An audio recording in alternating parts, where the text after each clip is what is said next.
step one, we want to look for the Motor City logo, and that's going to pull up this app. Now, first thing we want to do is we want to make sure that we're using, when we're using the single axis sensor, which is we also call our white sensor for simplicity, we want to go up here and make sure that we're selecting the right sensor.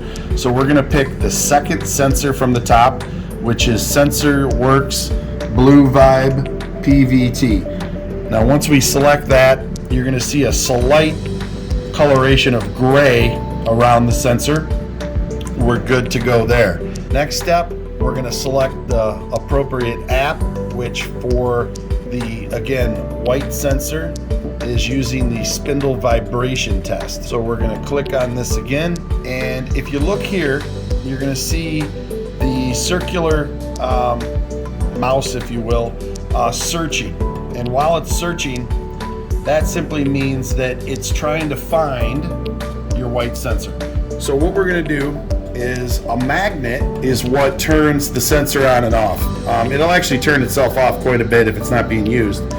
But what you want to do is take the magnet off of the sensor itself and hover that around the sensor, and boom.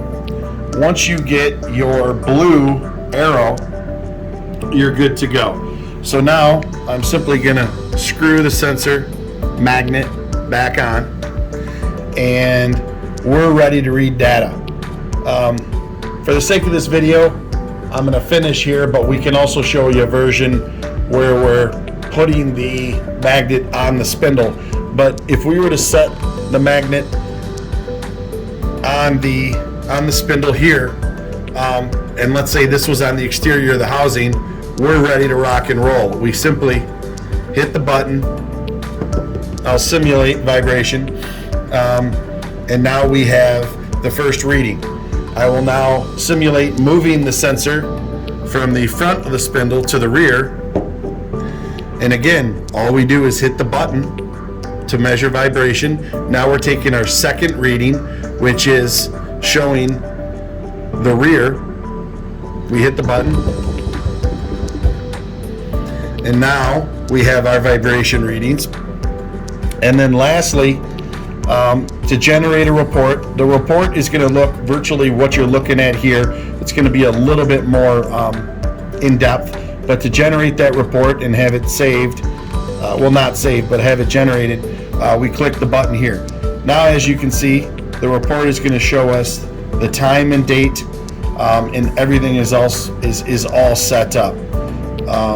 After this, I'm going to show you guys how to set up the email function. We're also going to show you how to save any of these data specifically on the iPad, and we're going to show you how to send it up to the iCloud. Thanks.